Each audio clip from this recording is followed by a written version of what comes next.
Hi everyone, it's Steph and welcome to another video. Have you ever just watched something that someone else has created and then thought, I need to do that and I need to do it now? Well, that's me. I want to share a spur of the minute project. I watched a few videos on doing a wall hanging and then I looked at the price of buying a frame loom. But then I decided that there's absolutely no reason why I couldn't just use a rigid Heddle loom to make a wall hanging.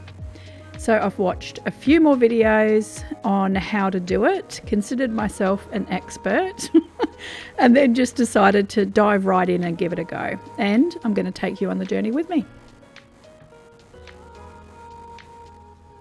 So I've got this box of goodies here. Sometimes when I see things on special, I will buy them thinking, yeah, I might use them for this or for that, but they go into this box until I'm ready to use them. I picked out a heap of colours in this random box of goodies that I thought my daughter-in-law might like, because this is going to be a gift for her birthday. My daughter-in-law loves purple and she loves sage green. So I just picked out a few colours that I thought would go together. I may or may not use the white, but I thought that the natural white looked better with all of these colours. And that's where we're going to start.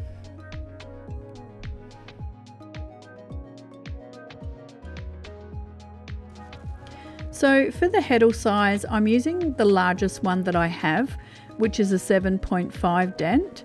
I think you could probably go even larger, like a 5 dent if you have one. I'm using my 60 centimeter loom, and for the warp strings I'm using an 8-2 equivalent linen yarn. This one is from Maurice Brassard and I chose it because of its natural colour, but also because linen is really super strong and lasts a really long time, so I thought that was going to be a good choice for the warp strings. The length of my warp is literally the width of my dining table, and that works out to be about 36.5 inches or 94 centimetres. This will actually give me plenty of room at the end to tie off my warp strings and then use that to tie onto the dowel that I'll be using to hang the wall hanging.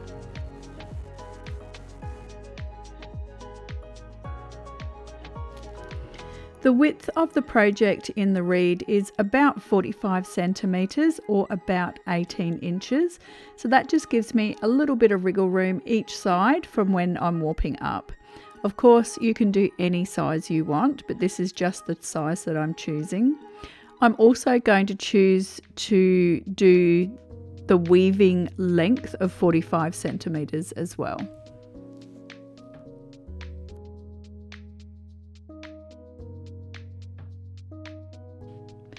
Here I'm just centering for my weaving width of 45 centimetres, halving it to 22.5 and then just marking with a little bit of scrap yarn where I want to start and finish the warp.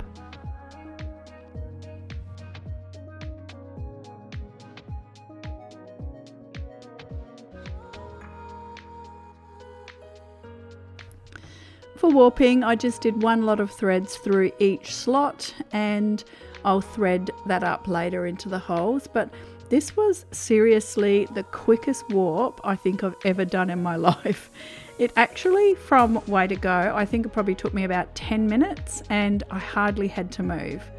It just went so quickly and it was so easy, and I think sometimes because most of my projects tend to be involved, that I was just so pleased on how quick it was time-wise to get this done. It means, of course, that there's definitely going to be more wall hangings in the future.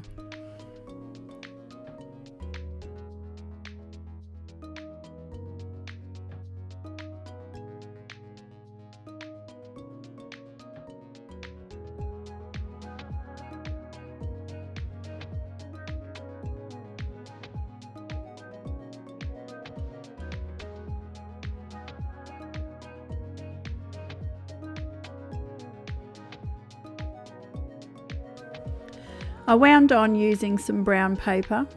I didn't need very much and it didn't take much. I did find that the linen yarn was very stiff, and I know that it will soften with age, but it did end up I did end up having to give it a little bit of a tug just to make sure that I had everything nice and tight and where I wanted it to be. Threading up was really easy, just moving one thread from a slot to a hole. So I just had one thread in each slot and one thread in each hole, just like you would normally. Once I had a few threaded, I just tied them off in small bundles so that I could lash on using my normal lashing on method. Once I'd lashed on and spread the warp, I added 2 warping cards just so I had a nice straight edge to work with on the bottom. Then I did 4 rows of just plain tabby weave with the 3mm string. This stabilizes the bottom and keeps it flat when it's hung.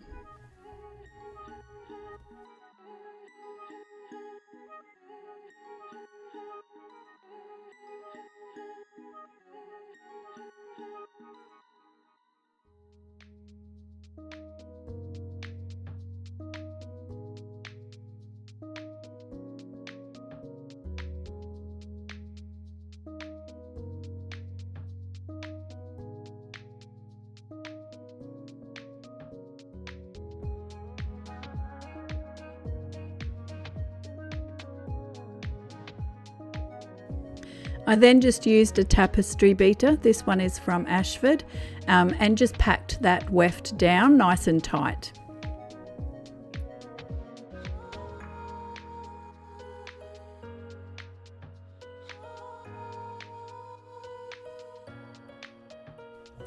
Now it's time for the fringe.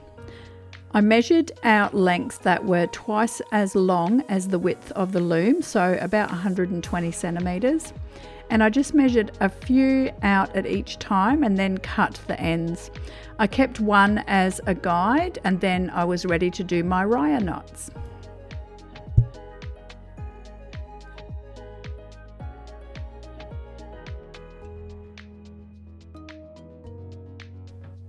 I'm using the 3mm macrame string for this, and I'm using 2 strings at a time. Initially I did 8 threads in total for each raya knot, so the left side around the first 4 and then the right side around the second 4 warp strings, but when I pulled them down and did the next one, it just didn't look right. There was a space between them and they looked too fat. So I actually pulled them out and then tried doing 4 strings in total for each raya knot. So the left side around the first 2 strings and the right side around the next 2 strings, and then pulled them down, and that actually looked perfect. So I continued on and did that across the whole row, and by some miracle it was a perfect ending of 4 strings on the other end. So I've just done that last raya knot and now the fringe is done.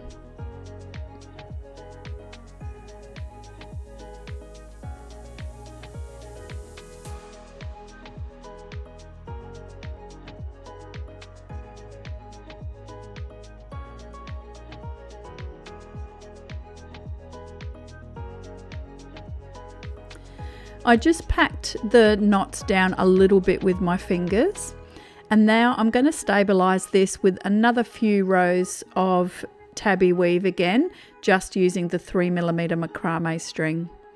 I actually just used the Heddle to help with weaving this tabby weave, and the trick here is just to make sure it's all nice and loose so that when you pack it down, it actually packs down nicely using the tapestry beater and also doesn't pull your sides of the weaving in.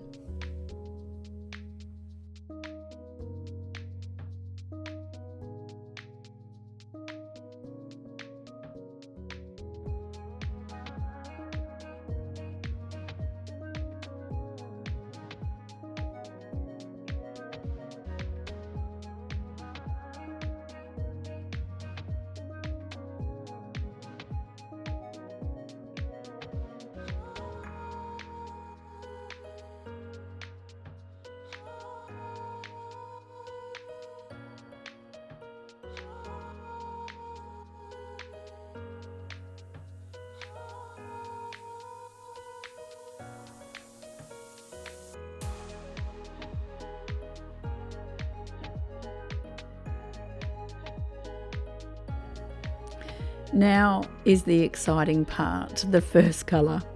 I decided to use this plum purple, and I thought the first thing I would do is some sumac. So sumac is where you wrap around 2 warp threads at a time, going in the opposite direction of what you're weaving, then skipping the next 2 warp threads and then wrapping, and so on. I will show you in a minute what this looks like a little bit more close up, but I did this all the way across that row, and then I went back and did it the other way. This is a really pretty stitch, and one that I really fell in love with when I saw them on some other videos. They look a little bit textured, but also really sweet, like a braid. I'm using this merino almost roving, like it's a cross between a roving and a yarn, and it's just a little bit shiny, so it gives texture, a little bit of shine, and also a really pretty braided look when you go back the other way.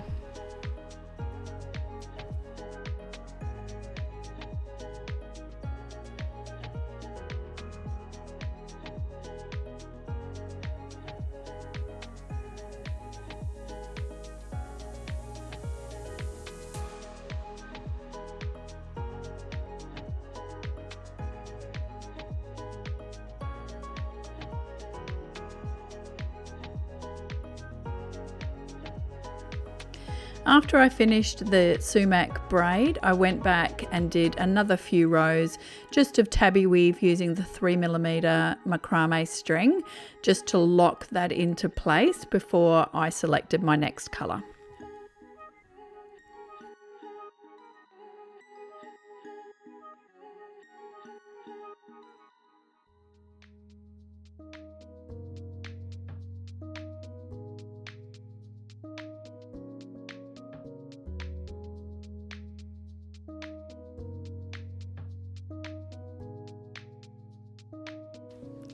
For each section, I just kind of followed instinct. I had absolutely no plan whatsoever.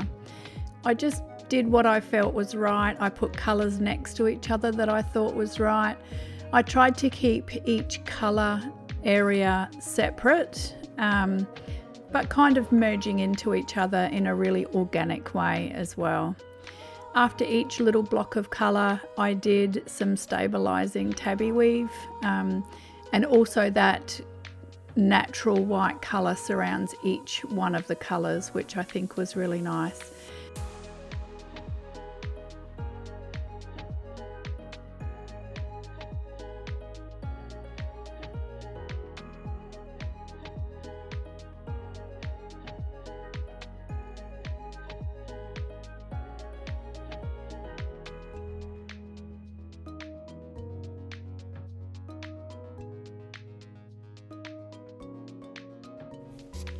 I found this whole process of going in without a plan and just doing whatever I felt like really relaxing.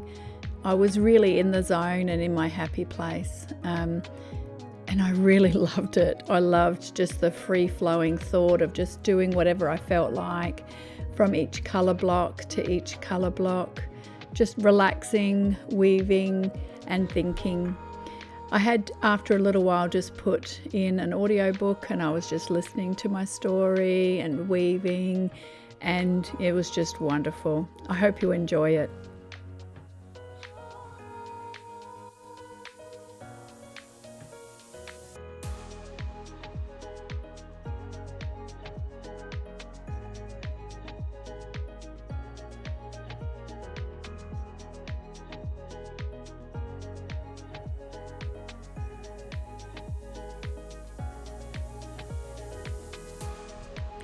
If you're wondering about the techniques that I'm using, I may do a video later on down the track about the techniques and how to do all the stitches that I'm doing, but because this was the first time that I was doing this myself, I didn't really feel qualified to teach you, I guess, in that respect.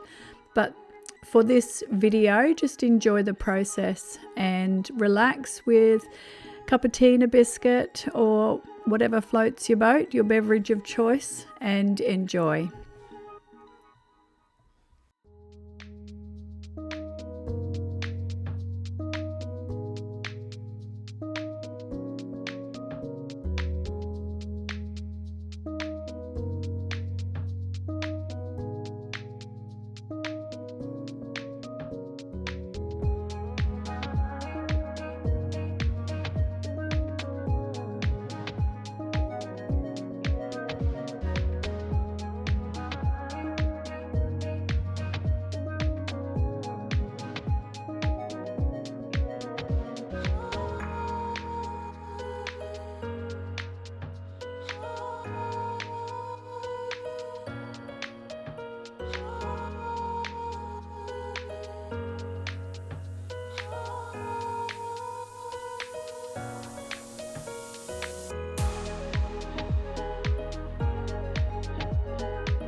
When I was about 5 centimeters from being at 45 centimeters, I decided to finish off with another row of plum coloured sumac, and then did a couple of tabby rows on top of that just to stabilize it, and then I was ready to cut it off the loom.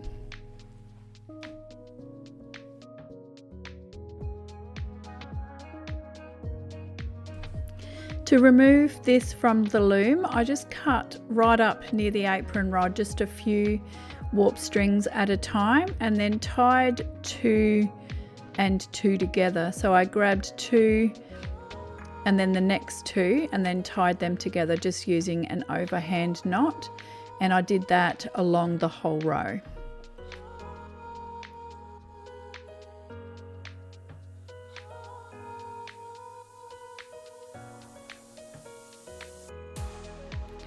At the other end, I cut the scrap yarn, tying it to the apron rod, and then just snipped all of my little knots. And then just pulled out my scrap yarn that I'd used to spread the warp and the 2 warping sticks. And then again, just tied them together 2 and 2, so 2 on each side, tying them together with just an overhand knot. I also just trimmed the ends when I had tied them, just to keep the back nice and neat, and so they didn't poke through on the fringe when we hung it up.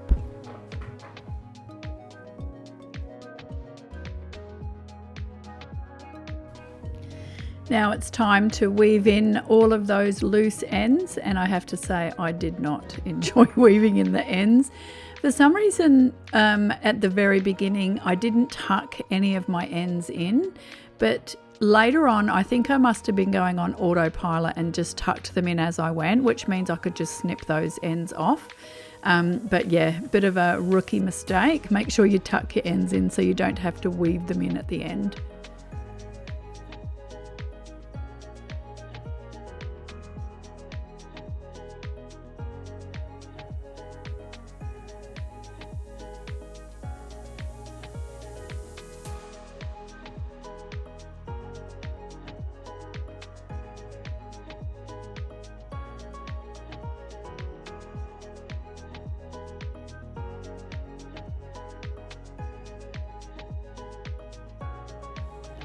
Once I'd gotten all of those ends weaved in, it's time to attach them to the dowel, the weaving to the dowel.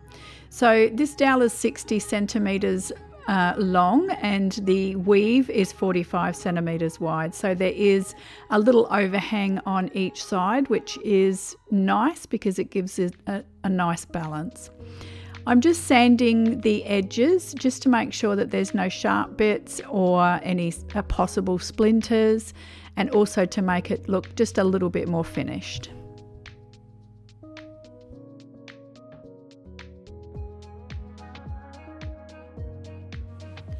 Before tying the wool hanging onto the dowel, I just evened up the fringe by using a self-healing mat, a steel rule and a rotary cutter, and that worked really well.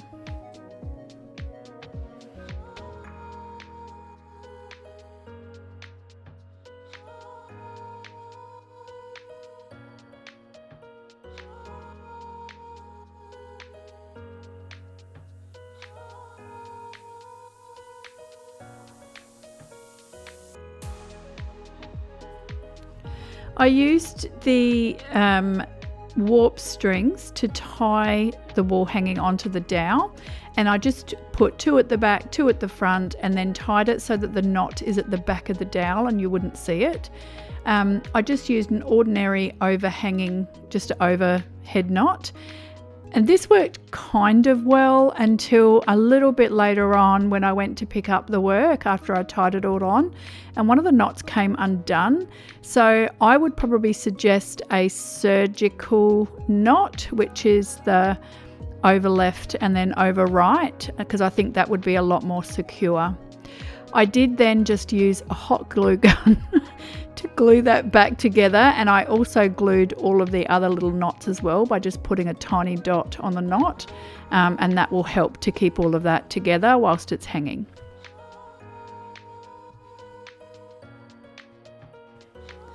I used more of the linen warp yarn for this string to hang and attach the string to each end of the dowel. If I had to do that again, I would probably make this string a little shorter. I think I made it too long, but I will fix it after I've got all of the video uploaded and ready. But yeah, I actually made it way too long. And again, I think this is probably going to be a matter of personal choice as to what you feel is the right length for the hanging string. This is not perfect by any stretch of the imagination. There's a little bit of buckling in the top right hand corner, and I think that's probably because I pulled some of the knots a little bit too tight when I tied off. But I love it. I can't wait to do another one. I hope you have enjoyed this video. If you want more wall hangings, please let me know in the comments. And as always, I hope you have a wonderful day.